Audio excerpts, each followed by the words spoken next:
Assalamu alaikum everyone.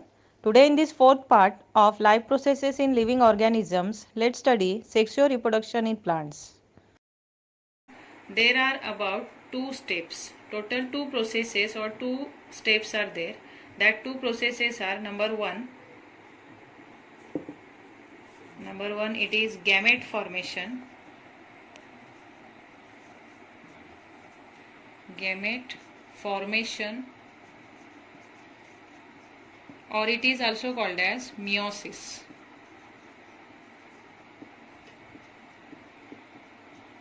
Gamete formation or meiosis is the first process which takes place in the sexual reproduction, and the second one is fertilization.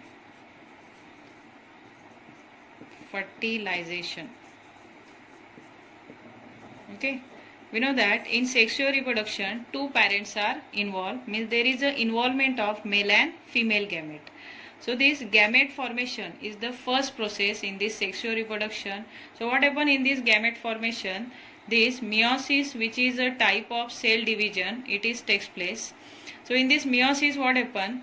Number of chromosomes become half, means halving the number of chromosome takes place.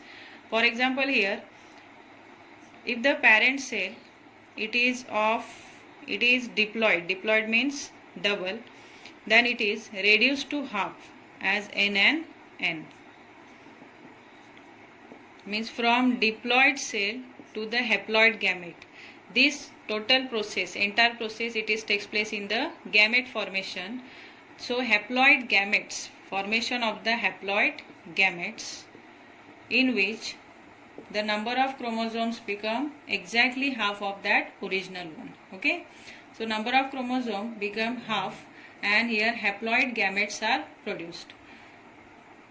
And it is also called as meiosis because takes place by means of one of the cell division. Its name is meiosis. Two types of cell divisions are there. One is mitosis, another is meiosis. So here in this meiosis process, halving the number of chromosome takes place. So here haploid gametes are produced. One is male gamete while another is female gamete. So next process is fertilization. In this fertilization, what happens? This haploid gamete, male gamete and the female gamete, there is a fusion of male and female gamete, and thus from the haploid two male gamete, one male gamete and one female gamete, here diploid zygote is produced. Means by fusion of the male and female gamete, which are the haploid gametes, here after the fusion diploid zygote is produced. Diploid zygote is produced. Then this zygote what happen? Further it divide mitotically, means by mitosis. It is the diploid zygote. So here from haploid to diploid,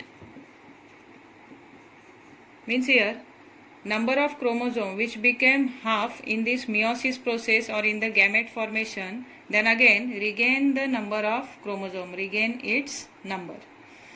So here from the haploid to the diploid, after the fusion of male and female gamete, which are haploid in nature, here diploid zygote is again produced. Then this zygote further divide mitotically, means through the mitosis process it develop into the embryo. Then after the development of the embryo, entire individual is produced. Means there is a development of, or we can say there is a formation of entire individual. Okay, so which are the two processes which are seen in the sexual reproduction? They are gamete formation and the fertilization. In this gamete formation, meiosis, which is a type of cell division, takes place. So in this meiosis what happens? There is halving the number of chromosome, means here diploid cell, diploid parent cell, it is converted into the haploid gamete. One is male and another is female. So here halving the number of chromosome takes place, means haploid gametes are formed in this gamete formation. Then in the fertilization what happens? These haploid gametes, they fuses with each other, means there is a fusion of male and female gamete.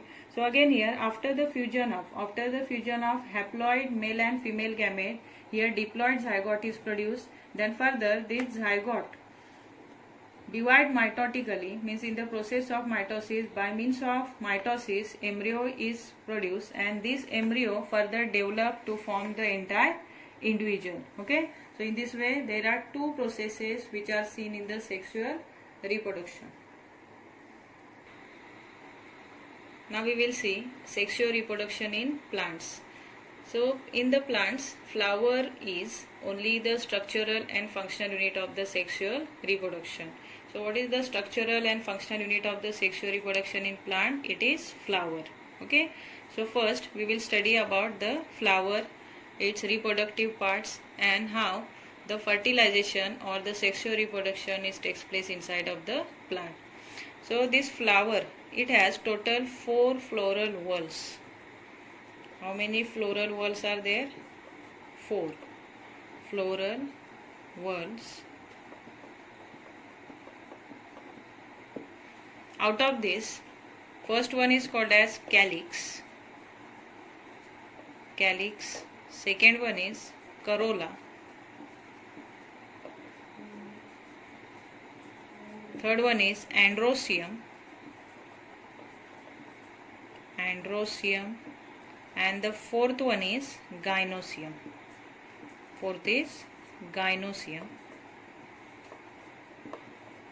See, 4 whorls in the flower are calyx, corolla, androecium and gynoecium. Out of these 4 whorls of the flower, this calyx and corolla are called as accessory whorls of the flower. ACCESSORY.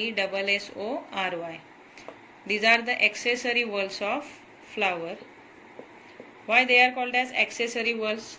Because this calyx and corolla actually do not participate in the sexual reproduction, only they protect the reproductive organ in the flower. So the protection is only the function. Protection of the reproductive organ in the flower or in the plant, it is done by the accessory whorls, and that accessory whorls are calyx and corolla. Okay, next is androecium and gynoecium. These androecium and gynoecium, they are called as essential whorls of the flower. And there is a reason that why these androecium and gynoecium are called as essential whorls of the flower, because this androecium and gynoecium are only actually take part in the sexual reproduction. Here this androecium, it is the male reproductive part, while gynoecium is called as female reproductive part. Okay.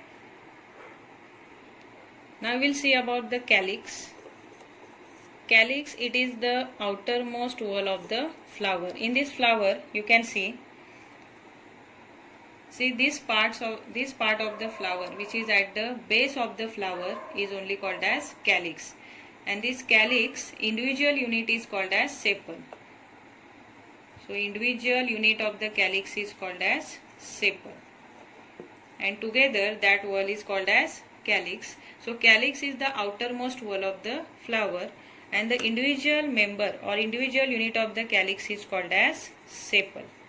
And these calyx are green in color, and the function of this calyx is to protect the flower in its bud condition. Okay.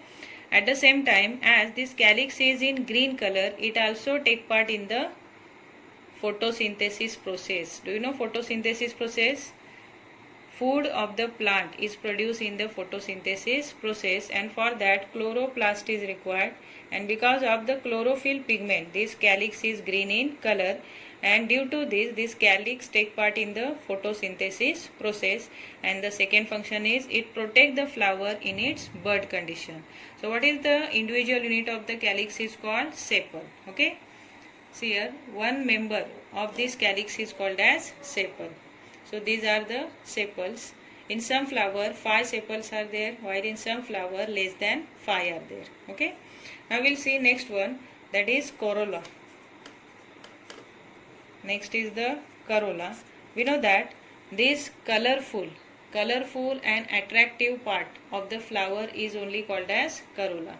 So this corolla is colorful and attractive part of the flower, and this corolla's individual unit or individual member of corolla is called as petal. and these petals are colorful as well as scented, and they are attractive.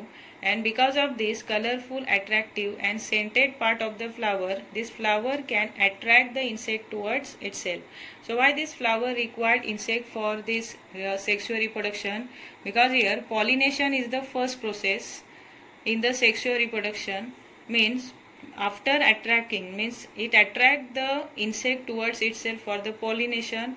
So pollination, for the pollination process means here, and these pollen grains, we know that pollen grains are present inside of the anther. Anther is the male reproductive part.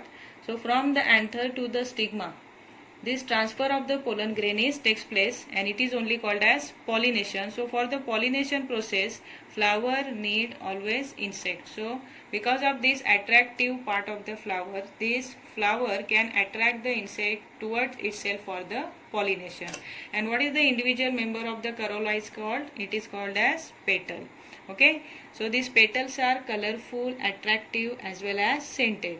And what are the functions of this corolla? Corolla attract insect towards itself. Understood? At the same time, it also protect the female reproductive organ which is present at the center of the flower. Got it? Now next one is androecium. Next is androecium. This androecium, it is nothing but the male reproductive part of the flower. Okay, so male reproductive part of flower is called as androecium, and the individual member or the single member of this androecium is called as stamen. What we call for it? Stamen. So what is the individual member of the androecium is called? It is called as stamen. So in this stamen, see, we can see these members of the stamen in this flower. See 1, 2, 3, 4, 5 and 6. These are the stamen. These are the androecium actually. It is the wall called as androecium, and the individual member or individual unit of the androecium is called as stamen. So these are the stamens. Understood?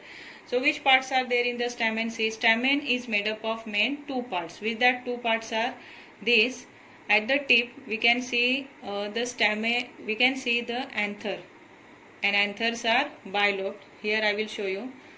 See, the stamen parts are, one is stalk. Stalk of stamen is called as filament. What we call for it? Filament. So filament is nothing but the stalk of this stamen, and here at the tip of the stalk or at the tip of the filament there is a bilobe anther. Okay. So bilobed anther and the filament are the two main parts of the stamen. And inside of the anther, pollen grains are present. We know that pollen grains are required for the sexual reproduction because in each pollen grain there are two male gametes. One is male and another is female gamete. So in this androecium individual unit is stamen, and in that stamen two main parts are there. One is filament, which is a stalk of this stamen, and at the tip of the stamen there is a bilobed anther. Why it is called as bilobe? See, because it is like this, means two lobes are there, one as well as two, means it is divided into two equal parts. So it is called as bilobe. Two lobes are there, it is made up of two lobes. That's why it is called as bilobed anther. And the function of this anther is it stores and produces the pollen grain inside it. Pollen grains are the dusty yellowish color part, and this dusty yellowish color part where they produce and store, they store and produce inside of the anther. Okay, and in each pollen grain means in single pollen grain there are always two male gametes. Understood? So it is the androecium. Now next one is gynoecium. So gynoecium, it is also the essential wall of the flower. We know that androecium and gynoecium are the two essential walls of the flower, and this gynoecium individual member or individual unit is called as carpel. What we call for it? Carpel. So see, in this carpel, in this flower you can see at the center of the flower, see, at the center of the flower there is a carpel. So individual member of the gynoecium is called as carpel, and carpel is made up of three different parts. With that three different parts of the carpel are, see at the tip there is a stigma. Okay, at the tip there is a sticky nature stigma, and the stalk of this carpel is called as style. What we call for it? Style. Okay, so stalk of the carpel is called as style. So this carpel, it is made up of three main parts, three different parts. That three different parts are, stalk of the carpel is called as style, and at the tip of the stalk or at the tip of the style there is a sticky stigma. There is a sticky stigma, and at the base of the carpel, which is a swollen, see here, it is a broad or swollen at the base, and this basement which is swollen or the broad, this part of the style, this part of the carpel is called as ovary. At the base of the style, it is called as ovary. Then inside the ovary, two or more ovules are there. What are stored inside of the ovary? Inside of the ovary, two or more ovules are there, and in each ovule there is a one female gamete, that is the one egg cell, and two haploid secondary nuclei. Okay, or the polar nuclei, so you can say. So what is present inside of the ovary? Inside the ovary, ovules are present. Ovules are present. Two or more ovules are present inside the ovary.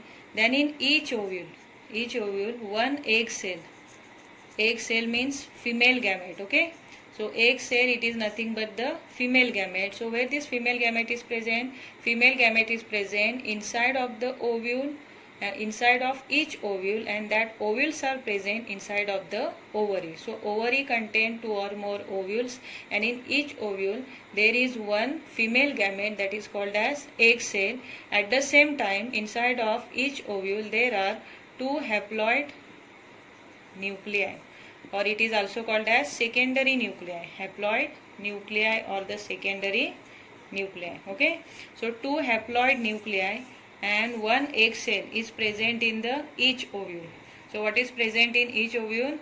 Two haploid nuclei and one germ cell, that is the female germ cell, or it is also called as egg cell. Understood? See the functions of each part of the carpel. Here carpel has three main parts: stigma, style and ovary. So stigma, it is sticky in nature, and because of the sticky nature of the stigma, the pollen grains which are deposited on the stigma, they stuck easily towards the stigma, or they deposited easily on the stigma because of the sticky nature. Okay, and what is the function of this style is, this style only support the stigma, and this ovary, inside of the ovary there are two or more ovules, and in each ovule there is a one female gamete, that is the egg cell. At the same time, two haploid polar nuclei are also present. Okay, so these are the functions of the parts of the carpel. Carpel has three parts: stigma, style and the ovary. See, flowers are of different types. Here first, based on the presence of the pedicel, or it is also called as the stalk of flower, stalk or the pedicel.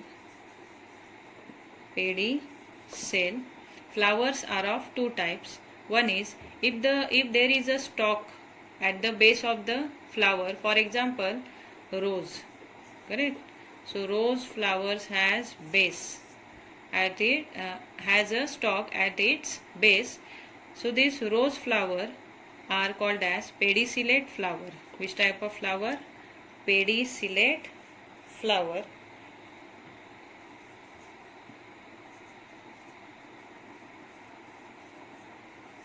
Pedicellate flower. Okay, so what is meant by pedicellate flower? if there is a stalk or the pedicel, if the pedicel is present at the base of the flower, then that flowers are called as pedicellate. Here also you can see in this hibiscus flower, see it has stalk at its base. Okay,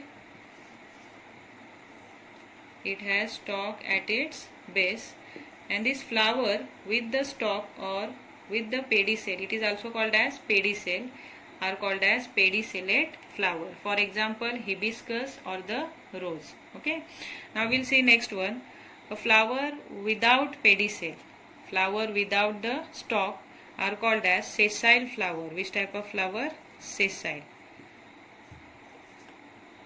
So what is the meaning of sessile flower? Flower without pedicel or without stalk are called as sessile flower. For example, if you can see sunflower, this sunflower directly arises from the stem, it do not have the stalk. So this flower, sunflower, it is one type of sessile flower, that is without pedicel or without the stalk. Understood?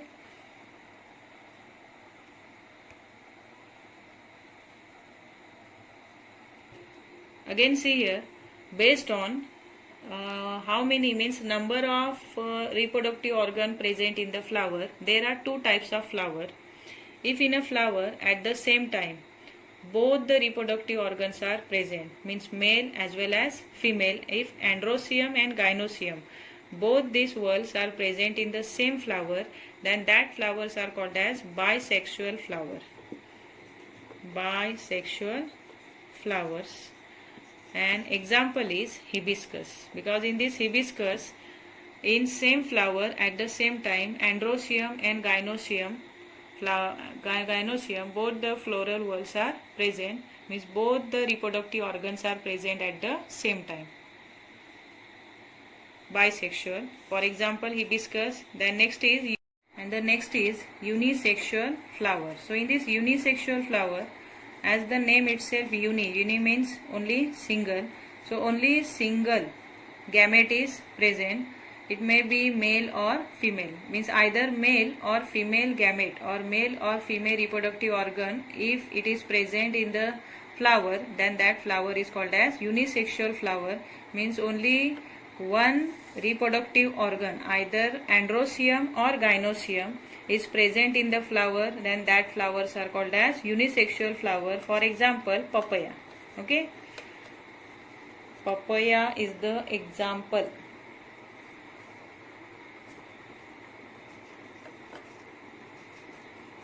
Papaya is the example of unisexual flower, and bisexual flower best example is hibiscus flower, because in this hibiscus flower at the same time both the reproductive organ, androecium and gynoecium, male and female reproductive organs are present. Understood?